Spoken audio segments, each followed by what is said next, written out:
convencer ela a falar, tudo bem, eu vou. Mas vai ser no escuro. Vai lá e apaga a luz. Aí só fica o bichinho lá. Oi! Surgiu também os preservativos com sabores. Aqui no Brasil, frutas tropicais. Abacaxi, melancia, mamão, maracujá, melão, carambola, uva, morango, caju, menta, hortelã, salada de frutas, pulpo-açu. Esse aqui é um sabor novo. Você quer experimentar? Não é esse não, filho. Não é esse não, esse aqui, ó. Esse aqui experimenta com a patroa lá. A marca primeiro, tá? Avisa que ganhou aqui, que senão vai ser ruim. Presta atenção. Agora é sério. Antes da penetração, faça o teste derradeiro para saber se as coisas vão acontecer como você espera.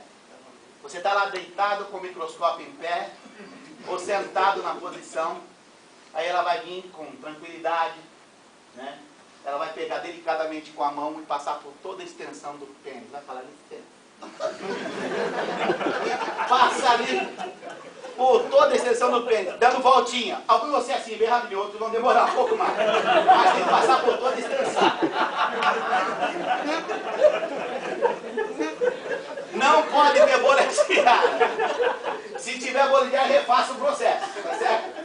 Não tendo bolha de ar, você pega o dedo indicador e o polegar e aperta a ponta do preservativo. E aí, enquanto ele está ali suspirando, você pega e puxa. Puxa, puxa, puxa, mira bem e solta. Uma,